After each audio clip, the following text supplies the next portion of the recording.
Welcome to TNPSC.academy. TNPSC எக்ஸாம்ஸ்க்கு தேவையான தகவல்கள் ஒவ்வொரு பாடப்பிரிவுகளிலிருந்தும் நடப்பு நிகழ்வுகளிலிருந்தும் பழைய கேள்வித்தாள்களிலிருந்தும் ரெகுலராக நம்ம பார்த்துட்டு வரோம். நாங்கள் அப்லோட் பண்ணக்கூடிய வீடியோ உங்களுக்கு உடனே கிடைக்கணும்னு சொன்னால் TNPSC.academy சேனலை சப்ஸ்கிரைப் பண்ணுங்கள், பெல் ஐக்கானை கிளிக் பண்ணுங்கள். அந்த வகையில் இன்றைக்கி நம்ம பார்க்க போகிறது practice MCQs from Indian national moment, இந்திய தேசிய இயக்கம் பகுதியிலிருந்து பயிற்சி கேள்விகள். எந்தெந்த மாதிரி கேள்விகள் எல்லாம் கேட்கப்படலாம், அதுக்கான சோர்ஸ் புக்கில் எங்கே இருக்குது அப்படிங்கிறத நம்ம இன்னைக்கு பார்க்க போகிறோம்.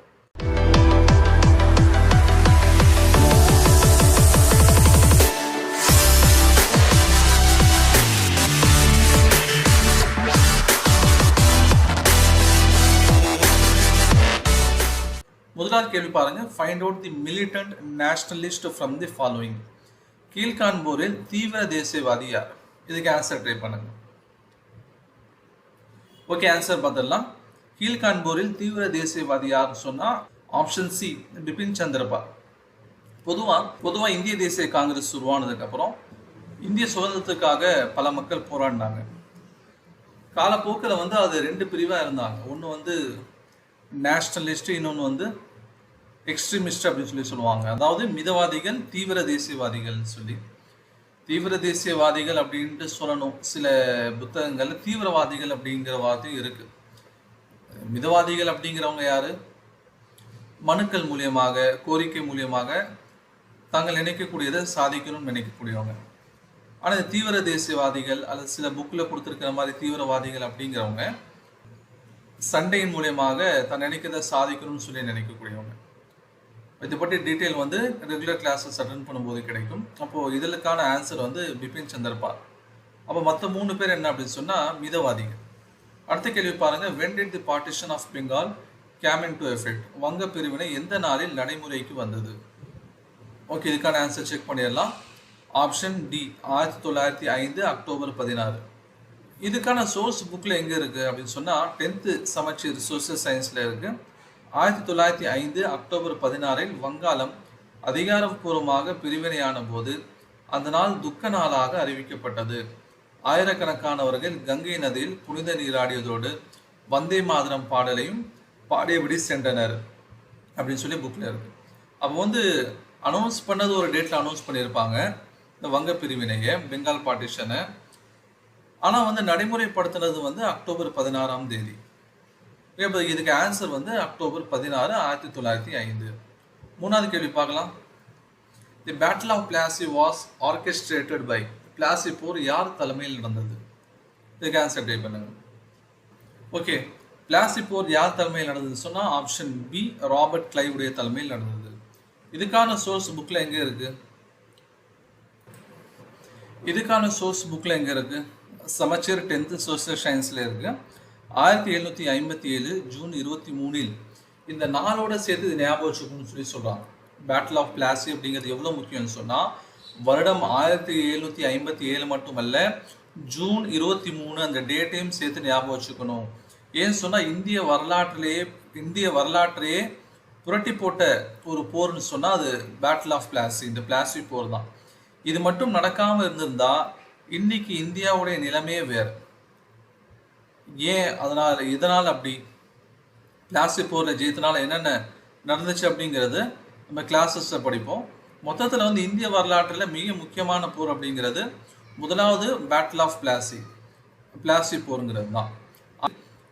1757 ஜூன் 23 நடைபெற்ற பிளாசி போரில் வங்காள நவாபான சிராஜுத்தௌலா ஆங்கிலேய கிழக்கிந்திய கம்பெனியால் தோற்கடிக்கப்பட்டார்.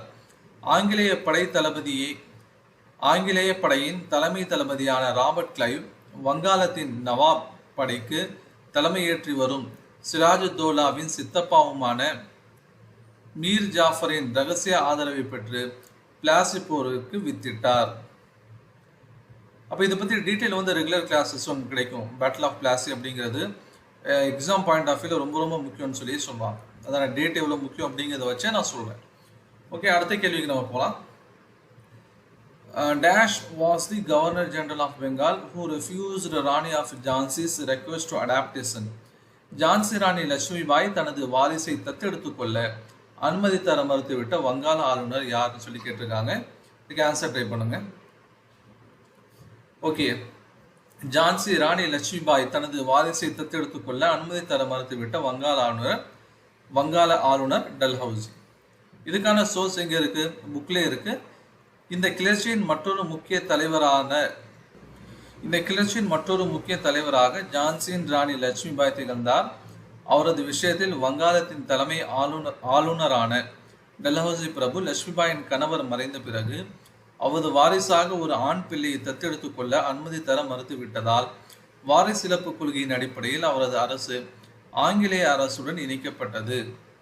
சக்தி வாய்ந்த ஆங்கிலேயர்களுக்கு எதிராக போரை துவக்கிய ராணி லட்சுமிபாய் தாம் வீழும் வரை ஆங்கிலேயர்களை எதிர்த்து போராடினார்.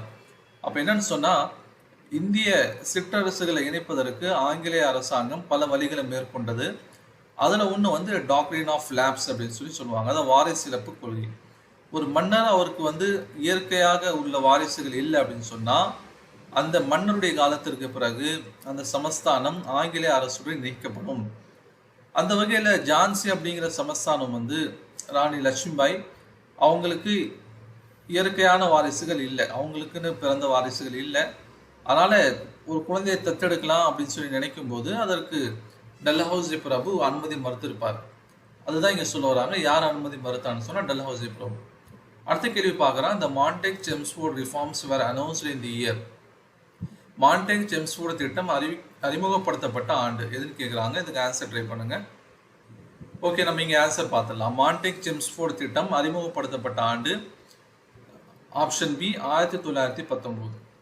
இதுக்கான சோர்ஸ் நமக்கு புக்லேயே கிடைக்குது. 1919 மான்டேக்-செம்ஸ்ஃபோர்டு சீர்திருத்தங்களை ஆங்கிலேய அரசு அறிவித்தது. இதன் மூலம் இந்தியா தன்னாட்சி நோக்கி படிப்படியாக முன்னேற உறுதி கூறப்பட்டது. இந்திய தேசியவாதிகளிடையே இது மிகப்பெரிய ஏமாற்றத்தை ஏற்படுத்தியது. மேலும் ஒரு பேரடியாக தன்னிச்சையான கைது மற்றும் கடும் தண்டனைகளுடன் கூடிய ரவுலட் சட்டத்தை அரசு இயற்றியது.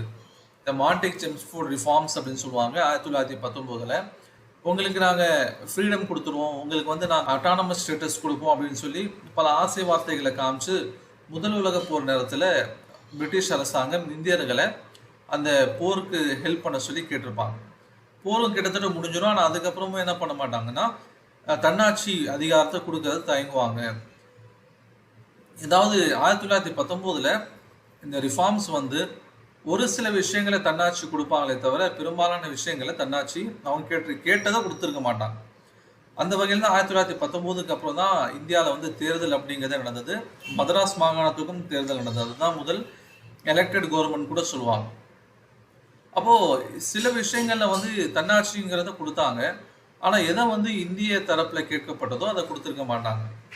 அதனால அப்போ மொத்தத்துல இந்த மான்டேக்-செம்ஸ்ஃபோர்டு ரிஃபார்ம்ஸ் இந்த சீர்திருத்தம் கொஞ்சம் சாதகமும் அதிகமான பாதகங்களையும் கொண்டிருந்தது. அடுத்த கேள்வி பார்க்கலாம். Nana Sahib was the adopted son of.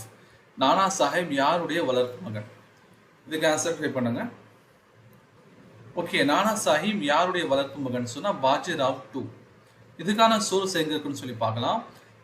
பிரிட்டிஷாருக்கு எதிராக போராடிய முக்கிய போராட்ட வீரர்கள் அந்த பகுதியில் பாதிக்கப்பட்ட அரசர்கள், நவாபுகள், அரசிகள், ஜமீன்தாரர்கள் ஆகியோர் ஆங்கிலேயர்களுக்கு எதிரான தங்கள் ஆத்திரத்தை பயன்படுத்தி கொள்ள இந்த கிளர்ச்சி ஒரு மேடையை அமைத்து கொடுத்தது.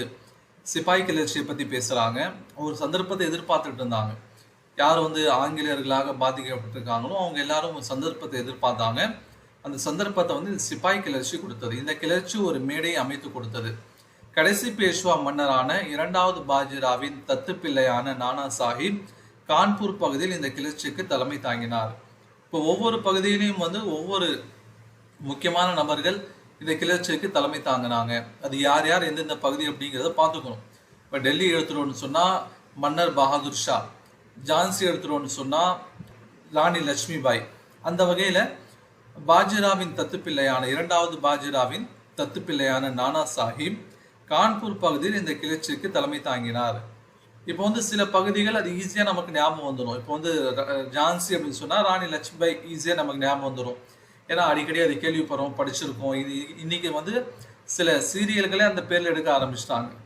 ஆனால் இது போன்ற பேர்கள் பரீட்சையில் ஞாபகம் வச்சுக்கிறது கொஞ்சம் கஷ்டம். அதை திரும்ப திரும்ப பார்க்கும்போது தான் ஞாபகத்தில் இருக்கும். இப்போ கான்பூர் பகுதியை நானா சாஹிப் தலைமை தாங்கினார் கிளர்ச்சிக்கு. அந்த பகுதியில் அவர் வந்து இரண்டாவது பாஜிராவின் தத்துப்பிள்ளை அப்படிங்கிறது சொல்லியிருக்காங்க. அதே மாதிரி மற்ற சில பகுதிகளில் ஃபைசாபாத் அப்படிங்கிறது இருக்கு. அதே மாதிரி லக்னோவுடைய பகுதி யார் தலைமை தாங்கினாங்க, மீரட்டுடைய பகுதியில் யார் தலைமை தாங்கினாங்க, இந்த மாதிரி சில முக்கியமான பகுதிகளில் யார் தலைமை தாங்கினாங்க அப்படிங்கிறத மேட்ச் தி ஃபாலோவிங்கில் கேட்கறதுக்கு வாய்ப்பு இருக்கு. இந்த கேள்விக்கான பதில் நானா சாஹிப் யாருடைய வளர்ப்பு மகன் சொன்னால் பாஜிராவ் 2. இது இன்னும் கிளாஸில் டீட்டெயில்டாக உங்களுக்கு சொல்லி தருவாங்க. அது ஒரு ஃப்ளோவில் இருக்கும். கிளாஸ் சொல்லிக் கொடுக்கும்போது அது ஒரு கண்டினியூட்டி, ஒரு தொடர்ச்சி அதில் இருக்கும். அதனால் புரிஞ்சுக்கிறது ரொம்ப ஈஸியாக இருக்கும். அதனால் நம்முடைய சேனலில் வந்து உங்களுக்கு ஏதாவது ஒப்பீனியன் இருந்துச்சுன்னு சொன்னால் தாராளமாக கமெண்ட் செக்ஷனில் போடுங்க. அதே போல் உங்களுடைய தரப்புலேருந்து ஏதாவது வீடியோ எடுக்கணும்னு ஆசைப்பட்டீங்கன்னா அது நீங்கள் கமெண்ட் செக்ஷனில் தெரிவிங்க. நம்ம வீடியோ அப்லோட் பண்ணும்போது உங்களுக்கு உடனே கிடைக்கும்னு சொன்னால் tnpc.academy சேனலை சப்ஸ்கிரைப் பண்ணுங்கள், பெல் ஐக்கானை கிளிக் பண்ணுங்கள். Thank you all. Hi, welcome to tnpc.academy. tnpc.academy வந்து ரெகுலர் அப்டேட்ஸ் உங்களுக்கு வாட்ஸ்அப்பில் ரிசீவ் ஆகிறதுக்கு இங்கே உங்களுக்கு காமிச்சிருக்க நம்பரை வந்து உங்களோட காண்டாக்ட்ஸில் சேவ் பண்ணிக்கோங்க. இந்த நம்பரை நீங்கள் உங்களோட காண்டாக்டில் சேவ் பண்ணிட்டீங்க அப்படின்னா உங்களுக்கு tnpc.academy சென்ட் பண்ணக்கூடிய நோட்டிஃபிகேஷன்ஸ், இம்பார்ட்டன்ட் டீடைல்ஸு, கிளாஸஸ் எல்லா அப்டேட்ஸுமே உங்களுக்கு ரெகுலராக ரிசீவ் வரும். ஸோ வாட்ஸ்அப் ப்ராட்காஸ்ட்டில் அனுப்புறதுனால மறக்காமல் இதை சேவ் பண்ணிக்கோங்க. தேங்க்யூ.